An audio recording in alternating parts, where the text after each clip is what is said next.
All right, Sean, Rana, BagEz is the current product business that you're working on. We chat a little bit and caught up, and I got to understand a little bit more about some of what you're doing, which is servicing from everything from like enterprise level, multi-location facilities that are dealing with this. But I wonder if you can explain your product really quickly so people kind of get a sense of that. And then let's talk a little bit about how you're building, because there were some interesting things we were talking about some of the tools that you're using. Absolutely. So BagEz is what I consider to be the world's first truly multi-purpose bag holder. You wouldn't say it does everything fantastic because it's meant to kind of work around a lot of things. But what it is, it's a solid steel frame that holds the regular garbage bags which we have open, and that's it. So there's three sizes. So the small is usually for the kind of indoor section where people use it. The mid-range covers just about every trash can you have, so it creates holds your average bag open, so it creates like a pocket, so the messy waste can go inside, so your trash can actually stays clean while you use your trash can. For bulky items which do not make your bin dirty, directly that goes in. Now this holder is also designed so it can loop just about on a nail, a hook, a branch, a doorknob, you name it, it hangs on it. And once you hang it, it can sway, shake it. It's tough to knock off because you clip a bag on, it holds a bag on to 55 pounds or 25 kilos. And that's the benefit of it. So people are using it in warehouses, you're using it in maybe schools, people are using it for camping. It's even large enough so that if you have to just sweep or scoop leaves in, you can use that in your backyard so you're not frequently bending, which can hurt your back and things like that. So the application is completely all over the board. It's from city level if you're looking at uh, turning, keeping getting food waste, more people participating in green bin programs because of the yuck factor, to your regular everyday person just looking for something for his backyard because he wants to have a party and find an easy ways to manage waste. That's it. Very cool. Yeah, I'm always amazed, for the right tool for the job makes all the difference, right? You can use the back of a screwdriver to hammer in a nail, but it's much better to have a hammer. And that might be a really crude, simple analogy, but really, if you walk the tools section of any hardware store, you see so many niche tools, and they niche down even further depending on an industry and trade. And so many of these innovations have come from someone who's in there working and realized there's a better way to do this, like so many tools for that. And then once you have that one specific tool, how much easier it is to do your job properly.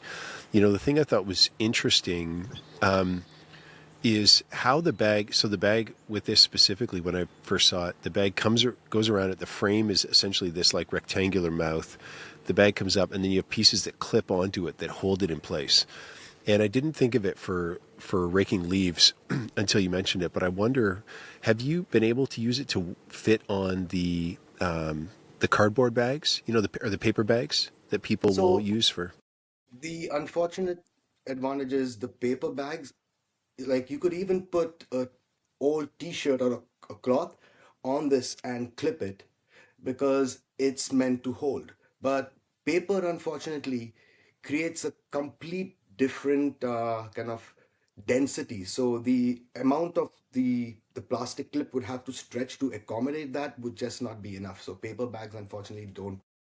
And what I've seen already, paper bags do have some rigidity to it, so even a little cardboard box, which you have a little cut a cardboard box and slide it in, it's doing the job for you. So if you can do something for like 20 cents, why would you spend something more, you know? Okay. Either way, even us, we're camping, and I know that I had to find some solution for our bags because you got a recycling bag, big clear bag that's in there, and you got a garbage bag, also a clear bag that sits in it. So we have this kind of collapsible spring, this sort of bag but it doesn't really fit to the right size. It's a little bit smaller, and so it doesn't work as well. But I could see the value in it. So these niche products, I'm always interested in how you get something like that, because a little innovation, whether it's something like this or it's some other, specific tool, a little innovation for the right person is like, oh man, this is so helpful. How many times are people pinning something that they see on Instagram or TikTok or something because they see this one piece, or Pinterest, and then they see, wow, this is perfect. Almost like, even to gift to someone as something to be like, hey, this would be really helpful or really, you know. But I'm curious to know how it is that you're finding your customers for that. I think we spoke a little bit. You talked about retail stores. So are you finding more, like if it was a pie, what percentage of that pie are you finding are like a enterprise level or a buyer that has, they're purchasing multiple, for however many locations versus individuals at like a household sort of level? So the best way I've found so far, now we are doing all the outreach. We are going into where distributor levels, etc. And that may change how we are presently working because when distributors come in, they would want a little more control. But presently, how we are doing it is in this way. I always look at the climate. So in the climate for the last year, we've seen like it's really hard for people to get jobs, etc. So what I've started to do is I've now incorporated this level where I'm become like the wholesaler of it, of the item. So this allows people to buy an item for really low cost so that when they go out and make that effort, it becomes profitable for them. So they are kind of now the ambassadors of the product, and they are selling it at the same time it's good enough so that it would be giving them a return as if they're putting in that 8 hours of day with way less. And since the Hmm. product allows them to sell it online as well, if they have a large base or they have friends and family who are willing to help them share things like that, it seems to be growing. And when I've seen a different route as well, where people are buying it specifically for trade shows where they've knocked off other items they used to carry because what they found was 30 vendors in the same area are all carrying the same thing. And the passerbys or visitors would just walk through and say, okay, t-shirts, keychains, uh, s- little squeegee dolls, things like that. Okay, great, great, just walk past, walk past. But this, because they had something like unique, the garbage bin outside, these trash bag holders hanging. It in some of them even had these little kind of ultraviolet lights. So people are like, "What is this?" They're like, "Because when you're having a party in the night, you can see your bin." And they're like, "Oh, okay." So these are creating conversations and creating points of stopping. So and since it doesn't go above a value of like, "Oh, this is too expensive," it becomes a completely no-brainer. So people most often end up out of stock. Where I've got calls where a lady once off told me, "I don't mind paying you more, but can you give me that consignment which is meant for this other person?" And I'm like, "No, I can't." So it's working out great now. So I'm loving the fact of it. But I'm hating the fact that I'm doing this all alone. I hate that. What part of it? I guess I have two questions there, but I'm curious about what you mean all alone, if you wanted to speak to that. But just a quick question with, is it mainly farmers markets? I know when we first chat, you mentioned farmers markets or like flea markets, or is this something that you're finding? Like, are there other ways that people are doing this in that sort of cottage industry, like solopreneur kind of pop up shop sort of thing?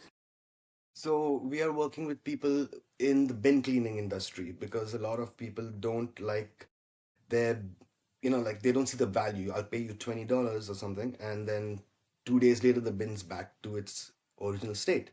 So you're like, okay, so our product helps them get over that issue. It helps them get over the seasonality, the limitations. So that's one industry. Then we've got people who are, let's say, how you have drops sellers or affiliate marketers. So in different niches. So some are in the home, some are into recycling, some are into, let's say, food waste. So each one is doing their different way on how they sell our product. Now, the most recent one which I'm working with are the shelters systems because we're speaking with these people because what we saw was there's a gap between if you have a flood, what you can do in your home. So most often it's sandbags to stop water coming in, a pump for water going out, and then you have, let's say, every bed, sofa, table just stacked with items. But there's also so many items which are floating on the floor because there's no place to put them. So our bag holders are now become the option which takes a minute, and but you can hold up to 55 pounds with those bags you have every day. So that's a become an option. So all of these, and that's for the one way. Now in shelters, when you go, most people have grabbed a lot, but there's no place to put them. So ours with a little nail on the wall, now you can save so much space. So there's a shelter has so much more room for people compared to just items which are there. Or running a line. Yeah, running a line between trees. I know, just helping out at a shelter back in the day in Winnipeg, in Canada. I remember the amount of donations they had from for clothing, and I remember sorting it. Right, so you're down there, and volunteers are down there sorting, and you look, and like all of the table space is used. You're constantly to a point where you've got boxes all over. But how, how much more helpful it is if you could activate that upper space, or just running a line. I'm thinking I had the opportunity to do some disaster response work, was in Jamaica right after the hurricane last year, and was in Western North Carolina after. And in both instances, the amount when, and I didn't know this beforehand, but when resources come in, donations come in, and they sometimes, one area gets flooded with so many donations, maybe because the roads are still intact and you have so much coming in with food and water and other things, and other areas don't have any. But often organizing the amount of donations coming in, clothing, blankets, etc., in the midst of whether it's hurricane season, there's rain or whatnot, sometimes the places like churches and other things So seem to think of that. it's designed not only for nails, because I thought about that, but so you could have a pipe like this, like a good inch pipe, like a steel rod, and literally put a whole bunch of them hanging through a steel rod and just hang that steel rod up as well. It's how you would wish to kind of incorporate it. It's made to kind of you to kind of use your imagination on that spot and make it hang. That's it. So as a solopreneur, to be completely honest with you, if it wasn't for AI tools, I would be, how shall I put it? I would still be 7 months behind where I am today. And that's in a time span of, let's say, a month. So it's telling you how much accelerated you can go. Now, the thing about these AI systems is if you give it a free hand, even though you've given it perfect instructions earlier, there's still a chance that it will come back or send the wrong message. So while it's great at fantastic outreach, it's very good for you to constantly make sure that, when you get a message coming back in, that you are taking the time to look at it. Because, for example, you may tell it an AI with an instruction, never say or say that we have the color red. And it may suddenly turn out to say, like, oh, yeah, and if you want even the color red, we can do that. Like, so you never trust an AI in a lot of situations, but for initial outreach with the right programming, that's where I say it can get you moving. It can get you. Now let's give you a nice idea, for example. So now, since I'm dealing with a lot of affiliates, I'm dealing with a lot of uh, wholesalers, retailers, it the same CRM which I would have to then pay somebody for to then modify to my situation. And then when I want to now, let's say, remodify or update it, it's all going to cost me time and money. So with these new AI systems, in under an hour, you can maybe get these things up and running, and any modifications you want, it will kind of pre examine and say, hey, look, these are the possibilities that you may require them. So, do you want to? pre-build them into your system, maybe use them as an option where you can tick on and off. So it's really like having an expert who's there for you if you give it the right instructions, and it'll boost your business up without a doubt. Now, where do you The find? one suggestion I would say, because I use this all the time, is read the message, understand the message, tell the AI literally, like, act like a secretary, for example, and say, look, I want you to respond to them this way, kind of make this point obvious, but yet be friendly in the tone you're telling it. Do not send, let me see. So then you're getting, it'll show you some options, right?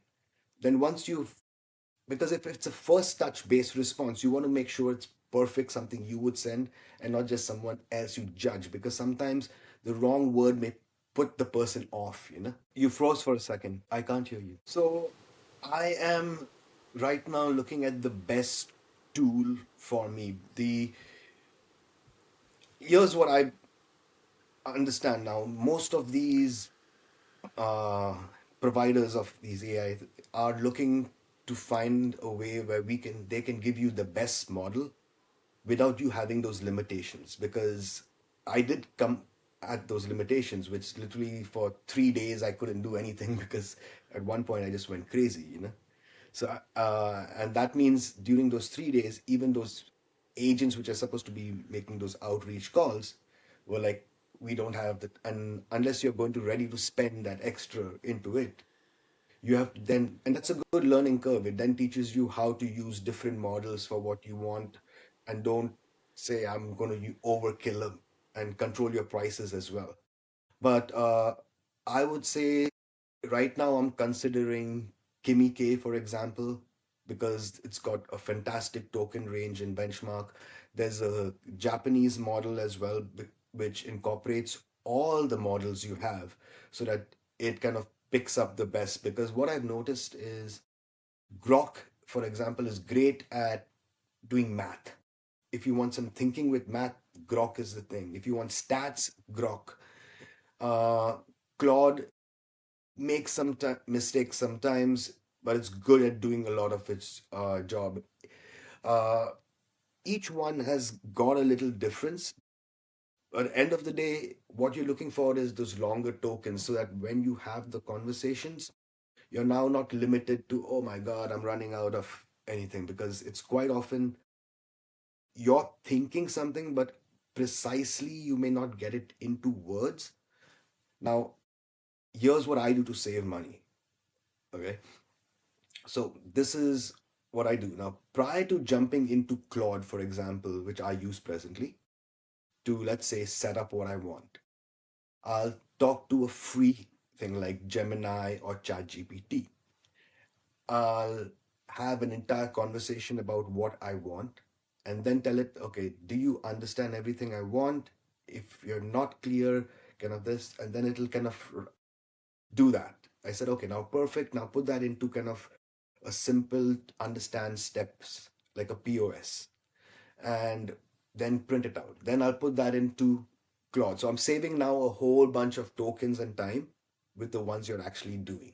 So that's a nice way to save it money, I think. So the thing about these image creation, they are all over the board. And now what I do is I also, you have your own AI systems where you can literally just download it into your computer. So now you're not paying per token, or you're limited to use. In some case, for example, if let's say you're trying to create a sequence where uh, I'll give you a nice one, like a raccoon is breaking out of a trash can and it's busting loose. And oh, we cannot do this because this shows violence. So, like, now, so then you pass certain things when you have your own AI systems, which uh, are much better than the others. So, but end of the day, I would say use them all. The Chinese models are fantastic, so you can't go wrong there as well. Right now to grow? I think for me, it's opening doors, because today, I'll give you an example. I met one of the leaders. One of their staff gave me their card. Oh, please email me.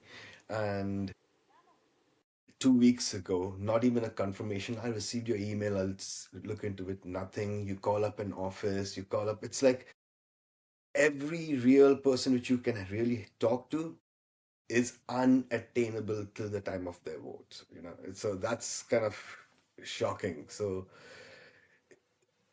especially where, so it looks like every department is only meant to deal with lobbyists and things like that, which kind of don't really work because then they will look at it. Okay, which lobbyist is going to take me where for lunch and dinner? I find that the biggest hurdle, opening doors. We do have a program which we don't actually say everything online. Like sometimes we do tell people, like, when we talk in direct DMs and stuff like that.